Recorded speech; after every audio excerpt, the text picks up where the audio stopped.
All right, so this probably isn't going to go the direction you might have thought it would based on the title, Are Churches Really Pandemic Essentials?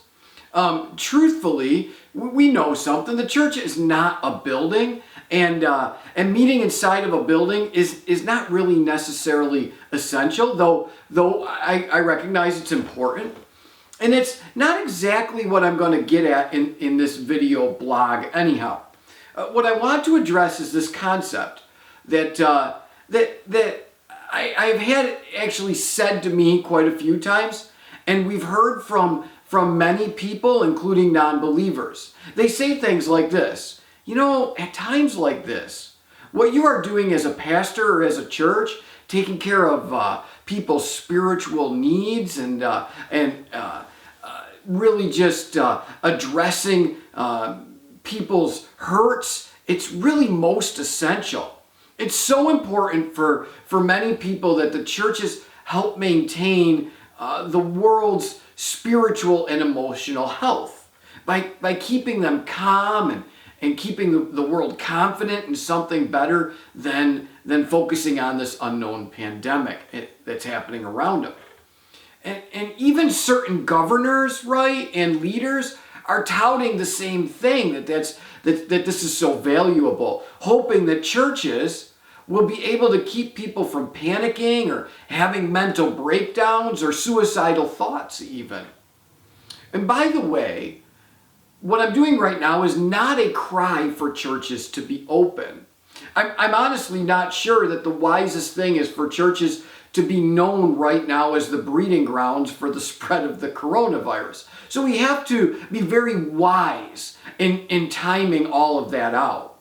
What this is a couple things. First, I want to say this.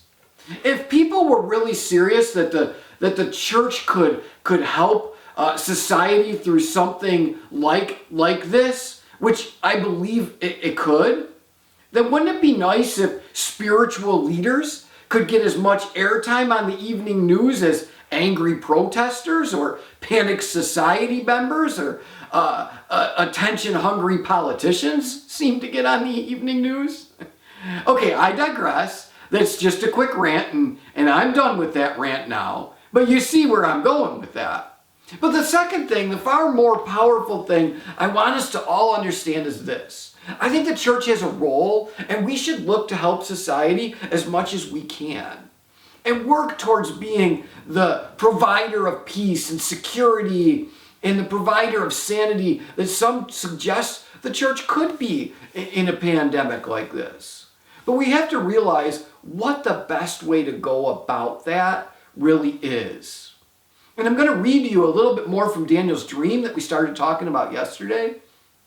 And at first you're going to say, what does that have to do with anything? But give me a moment and I think I can show you. Daniel 7 verse 13 to 14 says this: In my vision at night I looked, and there before me was one that was like the Son of Man, coming from the clouds of heaven. And he approached the Ancient of Days and was led into his presence. He was given authority and glory and sovereign power, and all nations and people of every language worshiped him. His dominion is an everlasting dominion that will not pass away, and his kingdom is one that will never be destroyed. Now see, we learned yesterday that the Ancient of Days was a reference to God. So who's this Son of Man? Well, that, of course, you know as Jesus Christ, because that's how the New Testament describes him. But Daniel saw all of this before Jesus was ever actually born on earth. But look at the effect that Jesus in this passage had on society. He has all authority. He has all glory. He has all power. All nations of every language have no choice but to worship him due to his greatness. And his power and his abilities are forever. He can't be destroyed. Jesus would never have had to socially distance himself. He's that amazing and that powerful and that much of a force to be reckoned with.